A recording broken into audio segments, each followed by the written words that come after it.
我是 JJ， 这次用味之素高纤味精煮出3道料理，轻轻一撒，鲜美提味，用很少的量就可以让料理变得更美味了呢。一起来做好吃的冷面吧。先来做韩式辣酱冷面，天气热没有胃口，想要来点辣的开胃，这道冷面就非常适合。来切点黄瓜丝，夏天瓜果类很多，黄瓜还有很多水分，所以特别适合夏天这个炎热的季节。就算是拿来当水果吃也很棒哦。再来切点红萝卜，冷面的配菜我都会选2到3种蔬菜，而且还会选各种颜色的，这样可以吃到各种不同的营养。就算是简单的一餐，营养也不能少哦。红萝卜丝可以切细一点，这样口感比较好。家里有刨丝刀的也可以用刨丝刀，这样切出来的丝会比较均匀。韩式冷面里面可以加点大蒜，不喜欢的也可以省略哦。加点蒜，味道会更有层次。现在来准备冰水，等等冷却面条用。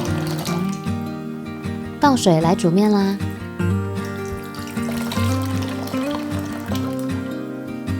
水滚后加入面条，我用的是细乌龙面。乌龙面的口感比一般面条有弹性，拿来做冷面超适合。乌龙面在一般面条里面热量算比较低的，很适合想要控制热量的人。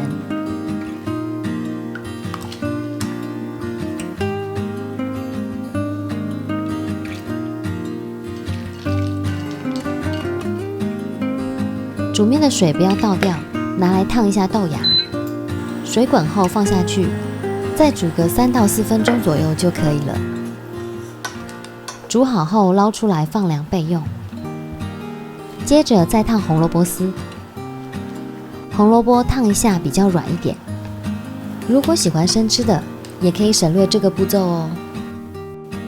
我喜欢冷面里面加个蛋，比较营养一点。不想煮水煮蛋的时候，市售的鸟蛋还蛮方便的，直接用冷开水冲洗一下就可以用了。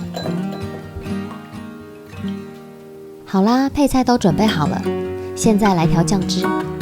加入冷开水，味之素高纤味精可以提升酱汁的鲜味，撒上一点点，让料理变得更美味，还能减少盐酱比例，吃起来更清爽哦。再加入韩式辣椒酱、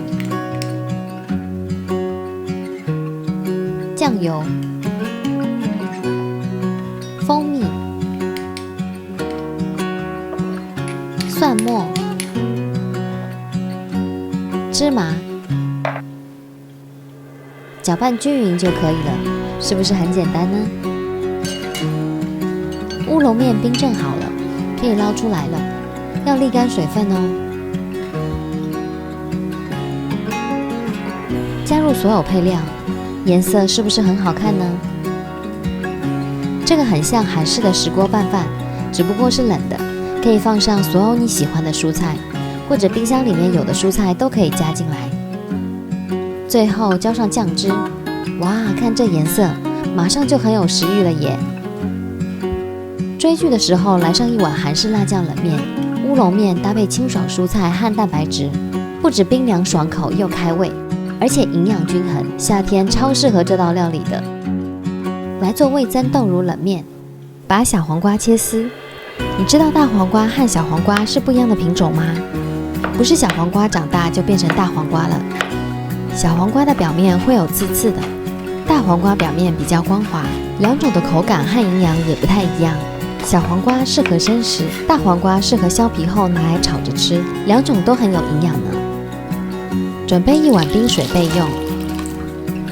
要来煮面啦。水滚后放下拉面，一般拉面煮3分钟左右，看你喜欢的软硬度，再调整煮面的时间哦。煮好后捞出来，放在冰水里面冷却。记得冰水要用冷开水哦，不可以用生水。现在来调冷汤酱汁，加入味噌，再加上热水，先来化开味噌，搅拌到没有颗粒。全部融化后加入酱油，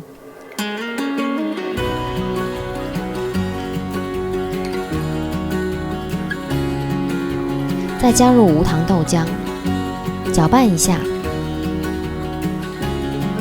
最后来撒一点味之素高纤味精，只要撒3下，就可以提升豆乳和味噌本身的风味，让汤头喝起来更顺口不死咸。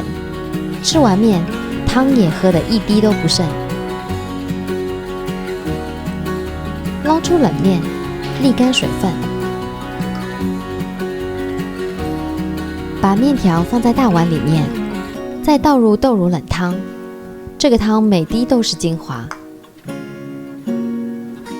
再放上溏心蛋、小番茄，小番茄一定要洗干净，冲过冷开水才可以用哦。再放上百搭小黄瓜丝、玉米粒，再来加点海苔丝，自己用剪的很方便。加了以后，汤面会再多一个香气哦。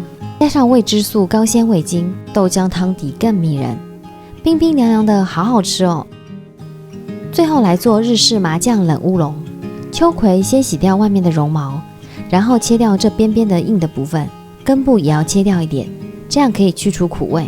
听到秋葵的名字，大家都会以为它是秋天的蔬菜，其实不是。秋葵的产季很长，从3月到11月都是它的产季，而且夏天还是主要的盛产期哦。秋葵的粘液除了很有营养外，对胃也很有好处，真的是非常棒的食物呢。先来汆烫一下秋葵，水滚后加入少许盐，然后放入秋葵煮1到2分钟就可以了，不要煮太久哦，不然会很软。喜欢脆一点口感的也可以冰镇一下。来煮乌龙面，水滚后加入细乌龙面，煮到自己喜欢的软硬度。乌龙面的包装上都会写上需要煮的时间，我自己还蛮爱吃乌龙面的，汤面或者炒面都很喜欢。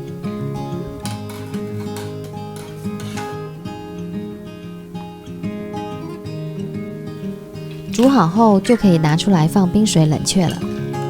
番茄切块，在南部还有一种特别的吃法，会搭配浓稠的酱油膏蘸着吃，这种咸咸甜甜的味道真的很特别，有机会你一定要试看看。秋葵切成小段，这样比较好入口。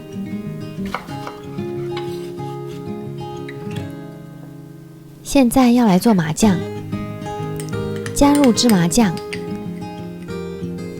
冷开水、味淋、酱油、味之素高纤味精，只要一点点，提鲜的同时也让味道更有层次，真的是清淡料理的提味好帮手。话说这个小瓶子使用起来好方便，搅拌均匀就可以了。捞出冷面，再摆上溏心蛋和清爽的蔬菜。蔬菜的话可以尽量选择当季的，除了更新鲜之外，还可以减少长途运输和冷藏的需求，减少碳排放，保护环境哦。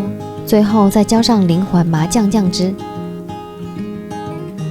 夏天吃不下热汤面，冷乌龙真的是救星，配上麻酱真的让人好惊艳哦。味之素高纤味精，夏天的清爽料理真的好需要它哦。你也赶快来做看看吧。想要收看更多食物小知识，记得按赞、订阅和开启小铃铛哦。拜拜。